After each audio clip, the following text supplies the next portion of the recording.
Le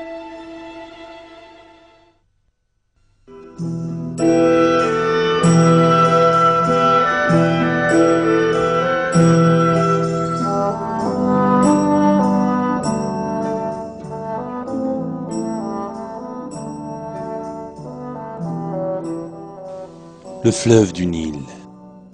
L'Égypte a abrité l'une des civilisations les plus anciennes du monde. Avec plus de 3 millions d'histoires, la civilisation égyptienne a été érigée sur les rives du Nil dans la région connue alors sous le nom de Basse-Égypte. S'étendant du delta du Nil jusqu'au sud, l'Égypte est devenue l'un des États les plus riches et les plus puissants durant de nombreux siècles.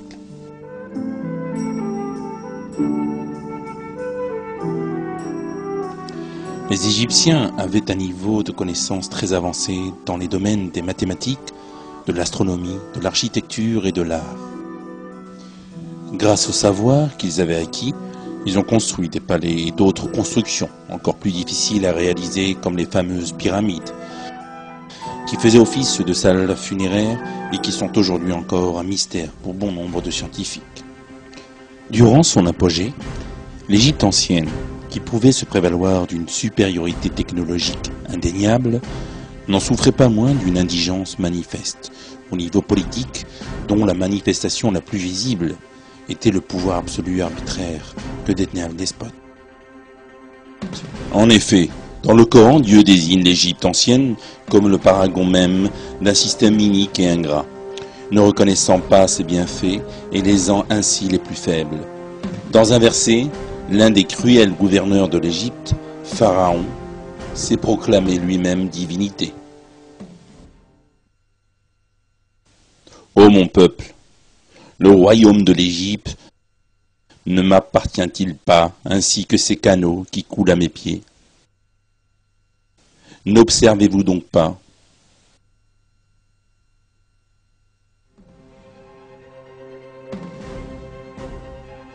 Les Égyptiens adoraient et imploraient la bénédiction d'idoles qu'ils avaient eux-mêmes fabriquées. L'une des contradictions fondamentales de ce système idolâtre résidait dans le fait que les rois se considéraient aussi comme des dieux. Croyant être des divinités, les monarques épousaient leurs propres sœurs afin de ne pas mélanger leur sang à celui des gens ordinaires. Ils émettaient des décrets divins, conçus à la lumière de leurs propres passions et désirs terrestres. Ils les imposaient à ceux qui les entouraient et éliminaient tous ceux qui s'opposaient à leurs règles. Ces pharaons ont gouverné la civilisation égyptienne pendant des centaines d'années. Leur pouvoir sur le peuple d'Égypte était si grand que tout le monde leur était soumis. Ils étaient les gouverneurs, les propriétaires et les administrateurs de l'État tout entier, de tous les territoires, tous les points d'eau, y compris le Nil. Toutes les productions dans le pays étaient placées sous haute surveillance et offertes au pharaon. Pharaon utilisait injustement ses ressources en faveur de la classe sociale proche de lui. Ceux qui ne faisaient pas partie du peuple d'Égypte n'avaient ni le droit de vivre dignement, ni le droit de s'exprimer. Ainsi, à l'injustice du pouvoir et des lois capricieuses des pharaons, les esclaves non égyptiens supportaient en plus l'oppression. Les régimes monarchiques ainsi que l'esclavage ont existé dans chaque civilisation de l'histoire. Toutefois, les souffrances des esclaves en Égypte ont été d'une telle cruauté qu'il serait difficile de trouver d'autres exemples.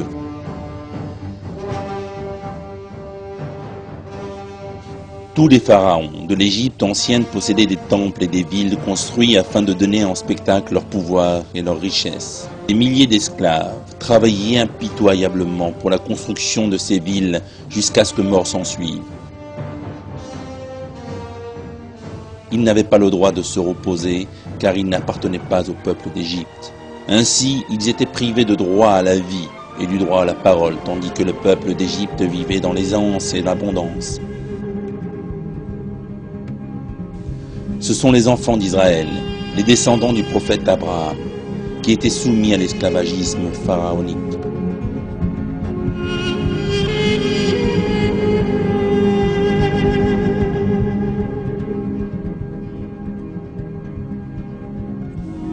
D'après les versets du Coran, les Égyptiens ont asservi et opprimé les enfants d'Israël afin de perpétuer le système d'esclavage. Leur oppression avait atteint un degré tel que même leur nombre était contrôlé.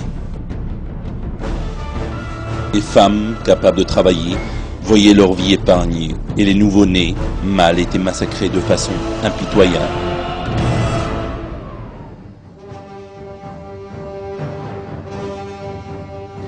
Dieu dit dans un verset adressé aux enfants d'Israël: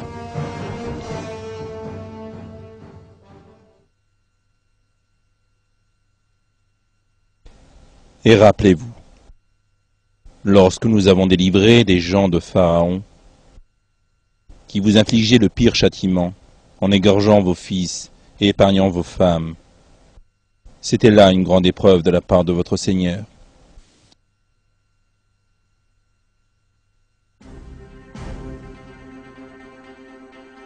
C'est alors que Dieu a envoyé un messager pour lutter contre cette oppression et avertir les gens de revenir sur la voie droite, afin de libérer les enfants d'Israël de la servitude.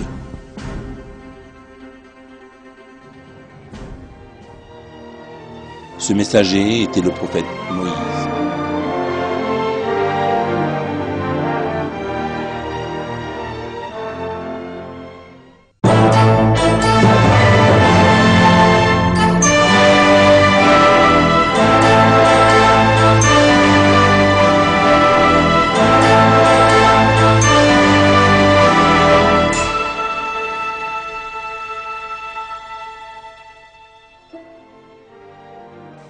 Le prophète Moïse est né au sein d'une famille des enfants d'Israël alors asservis. Sa mère craignait qu'il ne soit tué par les soldats de Pharaon. Elle a eu peur jusqu'à ce qu'elle ait reçu une révélation divine. Dieu lui a dicté le comportement qu'elle devait suivre. Avant que les hommes de Pharaon ne puissent tuer l'enfant, sa mère l'a mis dans un couffin et l'a laissé flotter sur les eaux du Nil. Le courant a emmené le prophète Moïse jusqu'au palais de Pharaon.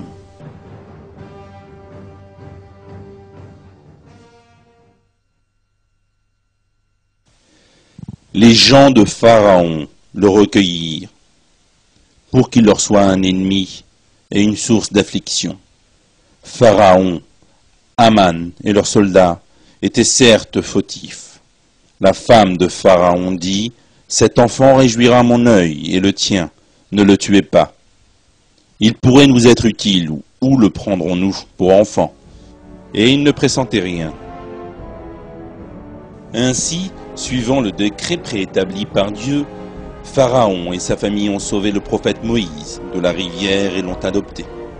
Celui-ci a reçu alors une éducation digne d'un noble égyptien vivant dans le palais pharaonique.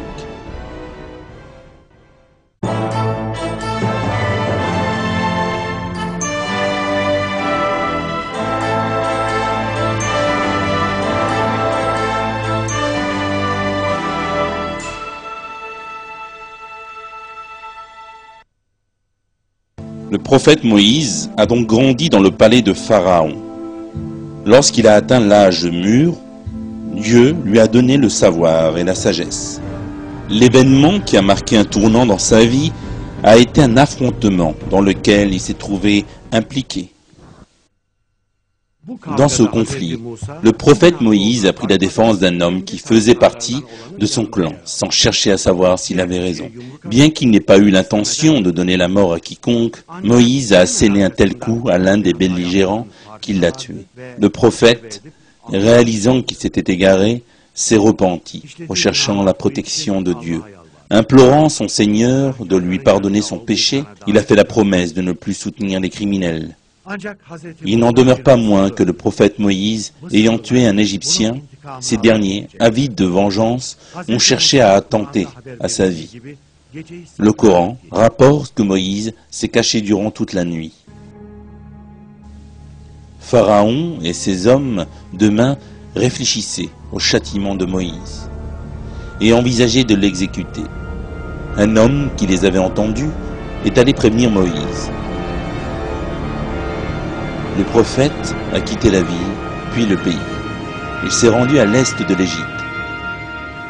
à Madian, dans le désert de Sinaï. Malgré tout ce qui lui était arrivé, le prophète Moïse continuait à placer sa confiance en Dieu et à l'invoquer. Lorsqu'il s'est dirigé vers Madian, il a dit « Je souhaite que mon Seigneur me guide sur la voie droite. »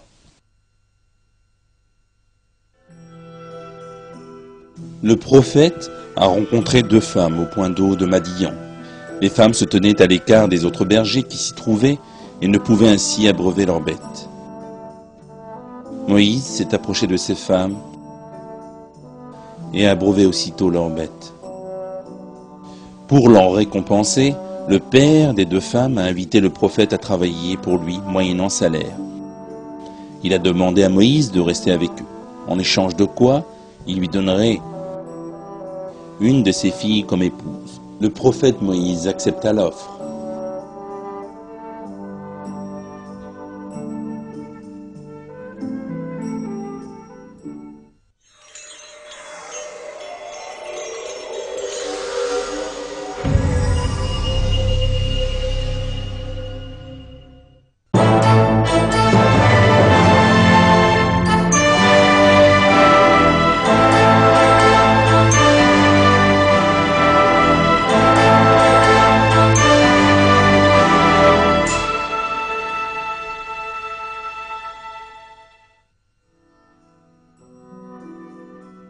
Moïse a respecté son engagement envers le vieil homme et est resté à Madian pendant plusieurs années. Lorsque leur accord a pris fin, Moïse et sa famille ont quitté la ville. Durant leur voyage, Moïse a vu un feu au loin, du côté du mont Sinaï. Lorsqu'ils l'ont atteint, Dieu a appelé le prophète Moïse en lui faisant cette révélation. Moïse, je suis ton Seigneur. Retire tes sandales, car tu es dans la vallée sacrée de Tua. Moi, je t'ai choisi. Écoute donc ce qui va être révélé. Certes, c'est moi, Dieu. Point de divinité que moi. Adore-moi donc, et accomplis la prière pour te souvenir de moi.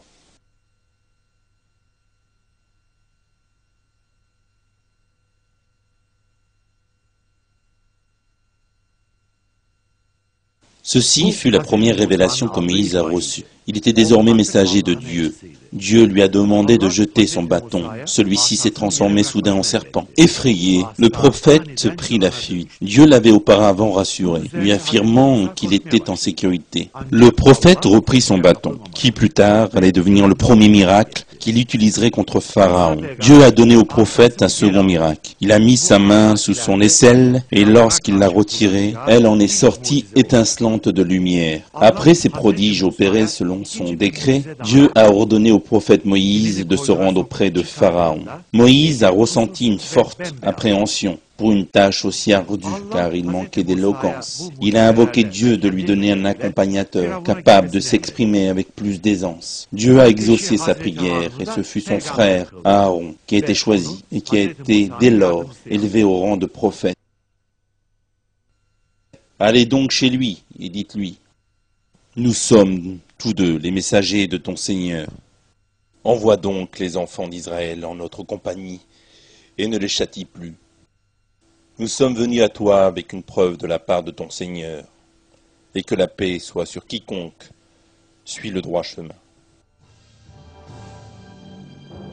Moïse a prononcé ces paroles devant Pharaon, mais au lieu de les prendre en considération, il les a reniées. Pharaon et son entourage pensaient que le prophète avait pour objectif de s'emparer du pouvoir en changeant leur religion traditionnelle. Pharaon et ses hommes, tirant d'importants bénéfices de leur croyance, ne pouvaient admettre de la délaisser. Loin de vouloir gouverner l'Égypte, Moïse avait pour but de libérer les enfants d'Israël qui vivaient dans les conditions terribles. Mais à cette demande, Pharaon a rappelé à Moïse qu'il avait été élevé au sein de son palais. Puis, il l'a confronté à l'épineuse question de l'homme qu'il avait pourtant involontairement tué. La réponse du prophète a été celle d'un croyant pieux, soumis de manière inconditionnelle à son destin et qui en a saisi la portée.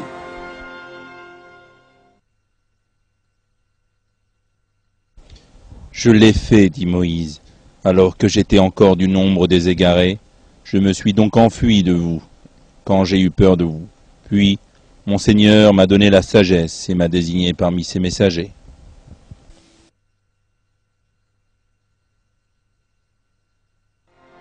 Se trouvant dans une situation embarrassante, face aux paroles et aux preuves irréfutables du prophète, Pharaon s'est mis à l'injurier en le traitant de fou. Il l'a menacé de le mettre en prison s'il ne lui reconnaissait pas son caractère divin. En entendant ces propos, le prophète Moïse a exposé ses preuves, les signes de sa prophétie. Moïse jeta donc son bâton, et le voilà devenu un serpent manifeste. Pour Pharaon et son entourage, ceci ne pouvait être que de la magie. Leur réaction montrait leur grande dévotion pour la religion païenne transmise par leurs ancêtres. Ils cherchèrent alors une personne pouvant rivaliser avec Moïse, qu'ils avaient accusé d'être un vulgaire sorcier. Les nouvelles sont arrivées aux oreilles des plus grands magiciens du pays. Le prophète a choisi alors un jour afin de se confronter à leurs artifices en présence de tous les gens d'Égypte, afin qu'ils soient témoins de la vérité.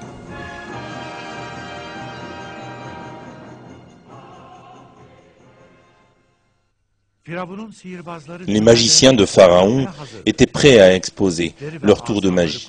Les cordes et les bâtons qu'ils jetèrent au sol semblaient s'avancer vers le prophète Moïse. Ces événements sont relatés dans le Coran. Moïse ressentit quelque peur en lui-même.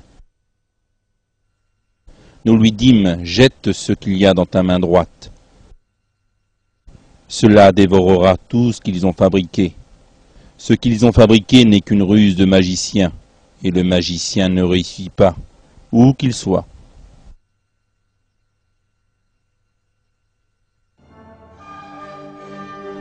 Alors Moïse a jeté son bâton.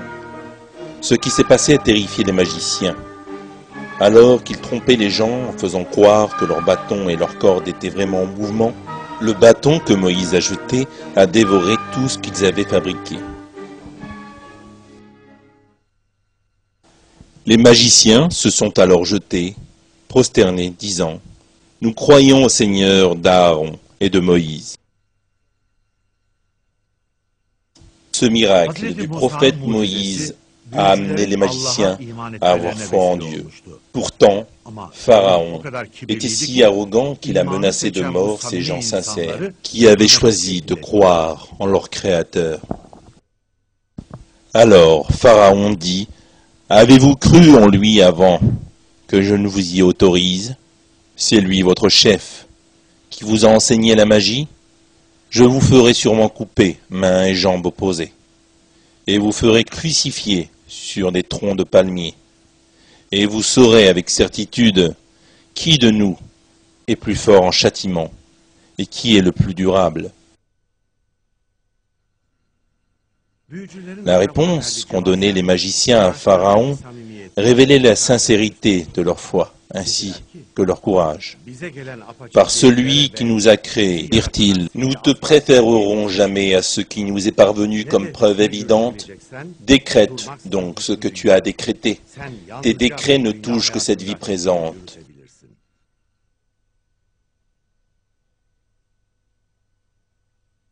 Nous croyons en notre Seigneur, afin qu'il nous pardonne nos fautes, ainsi que la magie à laquelle tu nous as contraints. Et Dieu est meilleur et éternel.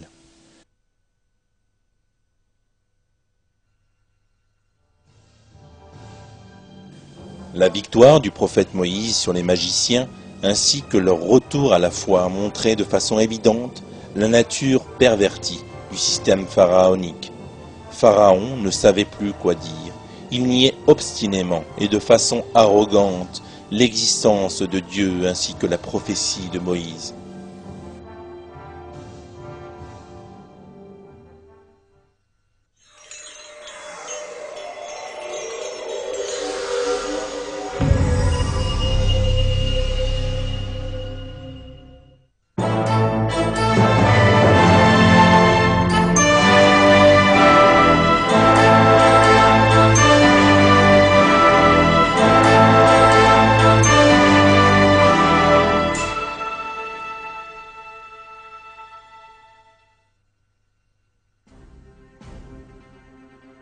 Dieu a fait descendre, les unes après les autres, une série de catastrophes sur Pharaon et ses sujets. Un peuple qui s'était consacré à la mécréance. Tout d'abord, une longue période de sécheresse s'est installée en Égypte, pays où l'eau est d'une importance capitale.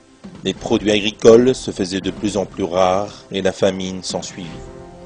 Les malheurs survenaient partout dans le pays. Malgré cela, Pharaon et ses sujets persistaient dans leurs pratiques perverses et polythéistes.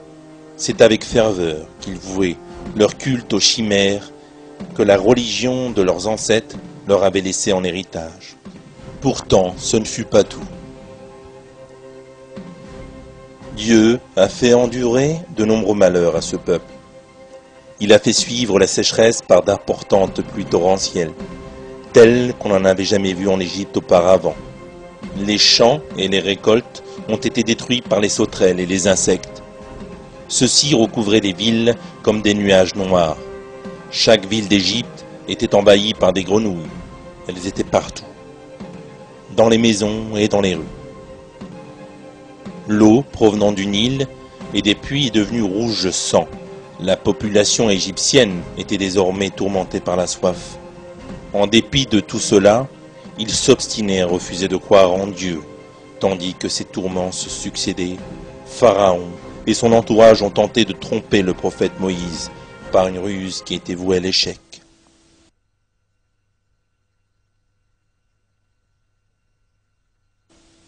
Et quand le châtiment les frappa, ils dirent « Ô Moïse, invoque pour nous ton Seigneur en vertu de l'engagement qu'il t'a donné.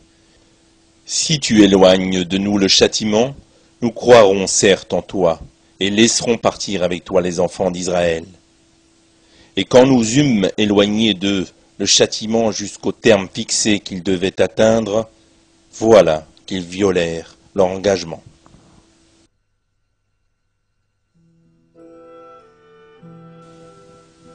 Ces désastres décrits dans le Coran se sont vus confirmés par les découvertes réalisées lors de fouilles archéologiques. Le papyrus de Ipuwer, découvert au début du XIXe siècle, relate l'ampleur de la catastrophe en Égypte. Le châtiment rongeait le pays. Partout, les eaux des fleuves devenaient sang. Le pays était livré à l'épuisement. Le palais était en ruine. Personne ne pouvait en sortir 9 jours durant. Personne ne pouvait distinguer le visage de son compagnon.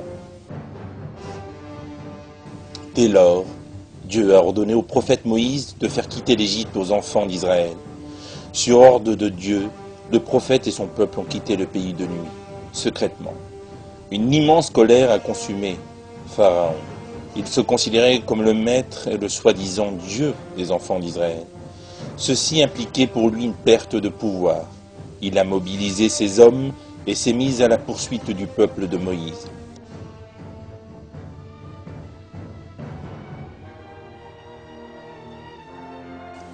Dans leur fuite, les enfants d'Israël sont arrivés devant la mer. Pharaon et ses troupes s'approchaient de plus en plus jusqu'à presque rejoindre les enfants d'Israël. N'ayant aucune possibilité de leur échapper, panique et désespoir se sont tempérés du peuple de Moïse.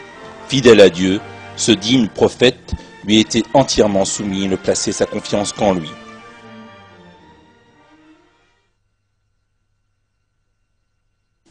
Il dit « J'ai avec moi mon Seigneur qui va me guider. »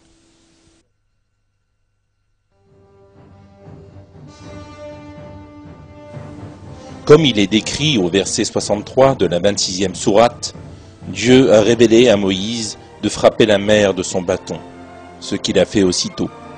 Par miracle, Dieu a fendu la mer en frayant un chemin au milieu pour sauver les enfants d'Israël.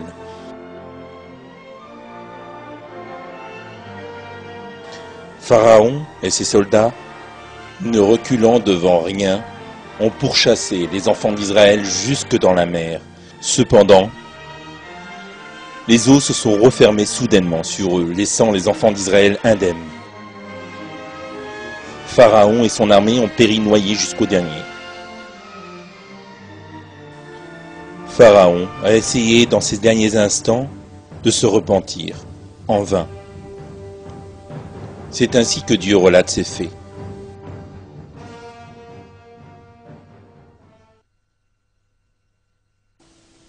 Et nous fîmes traverser la mer aux enfants d'Israël. Pharaon et ses armées les poursuivirent avec acharnement et inimitié.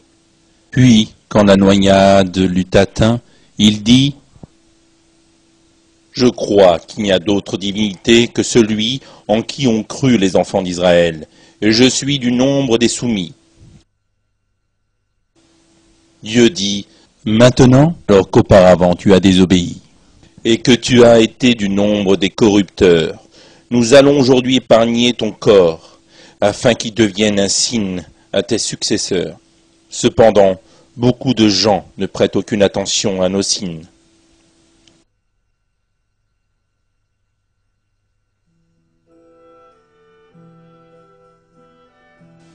Les scientifiques ont pendant longtemps fait des recherches pour savoir de quelle manière l'ouverture de la mer Rouge, telle qu'elle a été décrite dans le Coran et la Torah, a pu se produire. Cette étude a abouti sur un fait remarquable. La découverte d'une crête sous la mer Morte. Cette crête sous-marine se trouve dans le golfe d'Aqaba, dans le prolongement de la mer Rouge.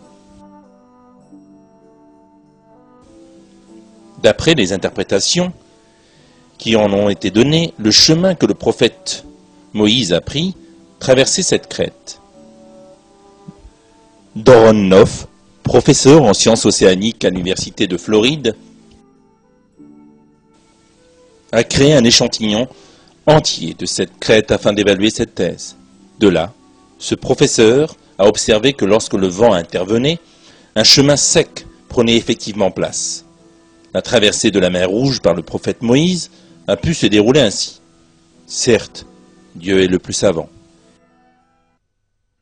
Les fouilles archéologiques n'ont pas seulement fait qu'éclaircir la question de l'ouverture de la mer Rouge, mais elles ont aussi apporté une lumière sur la question de la noyade de Pharaon et de son armée.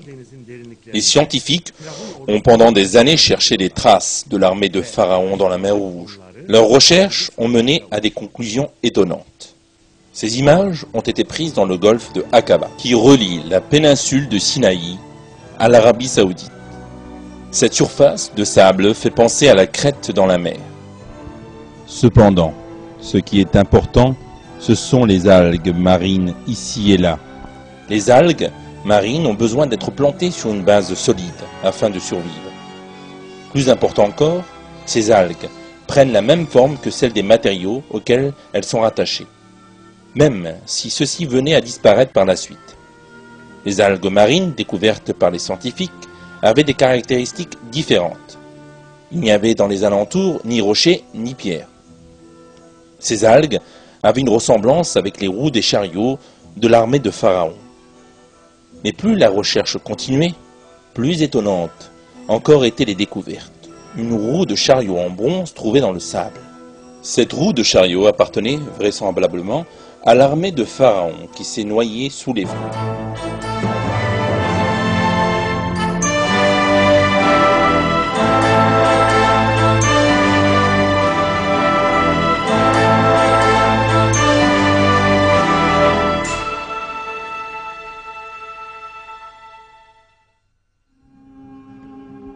Le prophète Moïse et son peuple cherchaient un endroit où ils pourraient vivre en toute sécurité.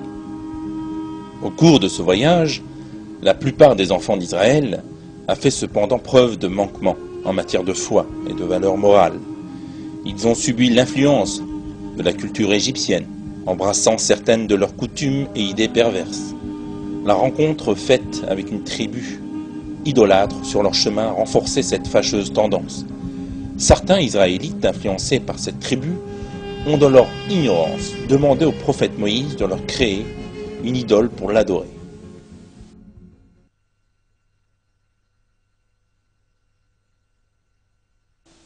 Et nous avons fait traverser la mer aux enfants d'Israël. Ils passèrent auprès d'un peuple attaché à ces idoles et dirent « Ô Moïse, désigne-nous une divinité semblable à leur Dieu. » Il dit « Vous êtes certes des gens ignorants. Le culte auquel cela s'adonne est voué à la disparition, et tout ce qu'ils font est nul et sans valeur. Il dit, « Chercherai-je pour vous une autre divinité que Dieu, alors que c'est lui qui vous a préféré à toutes les créatures ?»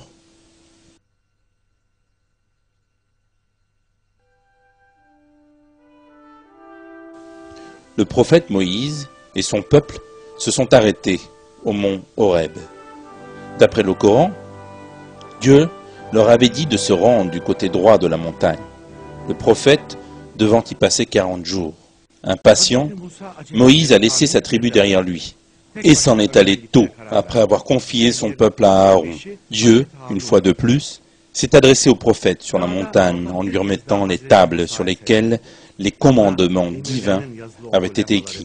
Moïse devait veiller à ce que son peuple se conforme scrupuleusement à ses lois.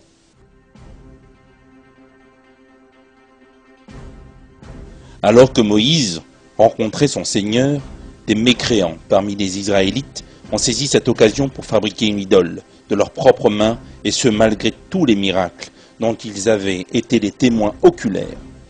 Ils se sont mis alors à adorer cette sculpture qui représentait un veau d'or. Moïse n'était pas au courant de l'égarement de son peuple. Dieu l'en a informé.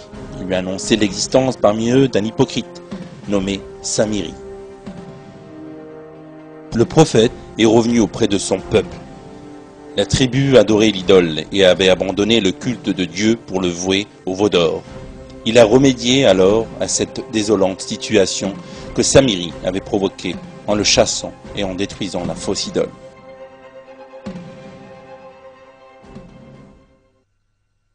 « Va-t'en, dit Moïse. Dans la vie, tu auras à dire à tout le monde, ne me touchez pas. Et il y aura pour toi un rendez-vous que tu ne pourras manquer. Regarde ta divinité, que tu as adorée avec assiduité. Nous la brûlerons, certes, et ensuite nous disperserons sa cendre dans les flots. En vérité, votre seul Dieu est Dieu, en dehors de qui il n'y a point de divinité. De sa science, il embrasse tout. »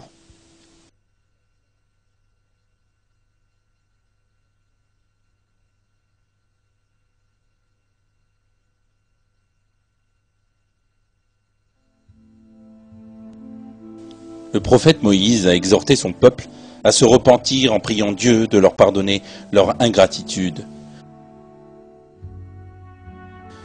Comme le révèlent les versets du Coran, Dieu Tout-Puissant a accepté le repentir des Israélites. Après leur départ d'Égypte, Dieu leur a promis une terre d'asile. Cette terre était la destination de leur voyage. Cependant, tout au long du trajet, la tribu continuait à causer du tort au prophète Moïse. Afin que les enfants d'Israël ne meurent pas de faim, Dieu a fait apparaître en plein désert une nourriture miraculeuse. Dans le Coran, elle est désignée sous le nom de manne et de caille. Cette provende était d'un don de Dieu. Cependant, les Israélites ont commencé vite à s'en plaindre. Et rappelez-vous quand vous dites, ô Moïse, nous ne pouvons plus tolérer une seule nourriture. Prie donc ton Seigneur pour qu'il nous fasse sortir de la terre ce qu'elle fait pousser, de ses légumes, ses concombres, son blé, ses lentilles ou ses oignons. Il vous répondit, voulez-vous échanger le meilleur pour le moins bon? Retournez en Égypte, vous y trouverez ce que vous demandez.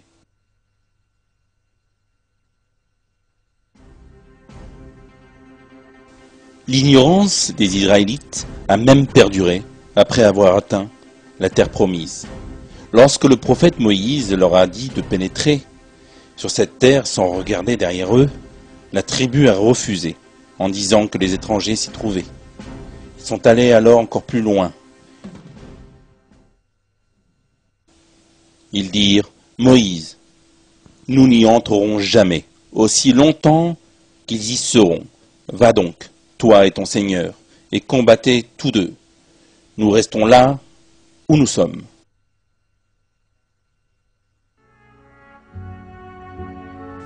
Moïse s'est plaint alors à son Seigneur, il lui a demandé de le sauver, lui et son frère Aaron, de ce peuple insolent.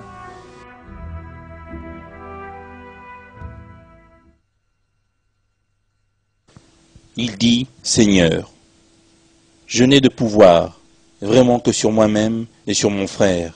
Sépare-nous donc de ce peuple pervers. » Dieu dit, « Eh bien, ce pays leur sera interdit pendant 40 ans, durant lesquels ils erreront sur la terre. Ne te tourmente donc pas pour ce peuple pervers. »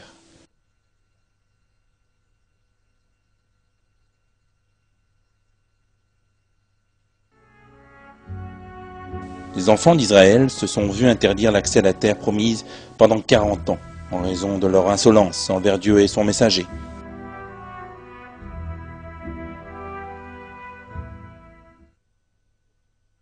Tout au long de sa vie, le prophète Moïse a mené une vraie lutte pour informer son peuple et celui d'Égypte de la religion vraie et pour leur faire abandonner leurs croyances perverses. Il a surmonté tous les obstacles qui entravaient sa route, s'efforçant de diffuser le message de Dieu au prix même de sa propre vie. Durant toute cette période, il est resté soumis à Dieu, animé d'une foi et d'une confiance infinie. Quelle que soit la situation dans laquelle il se trouvait, c'est à Dieu qu'il demandait aide et protection.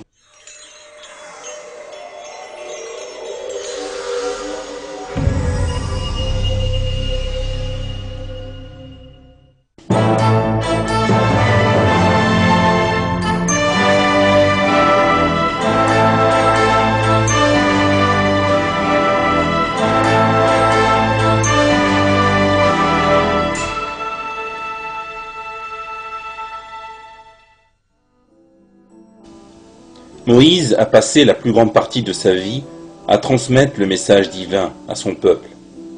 Il s'est efforcé de sauver sa tribu, de l'adoration des idoles et de la guider vers la religion vraie. Son but était d'avertir les gens et de les sauver du tourment de l'enfer, une mission qu'il a menée dans le but de plaire à Dieu. Il s'était opposé au Pharaon et voulait que ses sujets délaissent leurs croyances injustes. Il a partagé avec son propre peuple les tourments et les actes cruels de Pharaon. Mais il était un serviteur noble, qui ne vivait que dans le but de plaire à Dieu, et notre Seigneur l'a sauvé de toutes les difficultés qu'il a traversées. Certes, il y a des leçons à tirer de l'ingratitude du peuple de Moïse, un peuple qui a tourné le dos à la religion qui leur avait été donnée, un peuple assez ingrat au point de dire « Va donc toi et ton Seigneur et combattez tous deux ». Dieu a averti l'humanité afin de ne pas tomber dans la même insolence dont ont fait preuve ces individus à l'égard de leurs prophètes.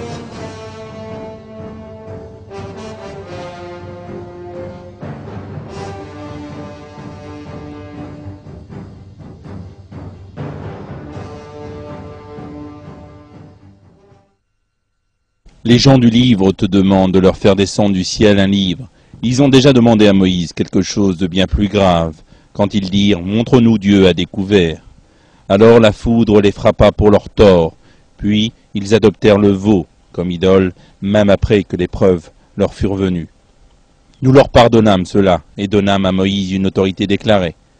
Et pour obtenir leur engagement, nous avons brandi au-dessus d'eux le mont Thor. Nous leur avons dit « Entrez par la porte en vous prosternant ». Nous leur avons dit « Ne transgressez pas le Shabbat ». Et nous avons pris d'eux un engagement ferme. Nous les avons maudits à cause de leur rupture de l'engagement, leur mécréance aux révélations de Dieu, leur meurtre injustifié des prophètes et leurs paroles. Nos cœurs sont enveloppés et imperméables. En réalité, c'est Dieu qui a scellé leur cœur en raison de leur mécréance, car ils ne croyaient que très peu.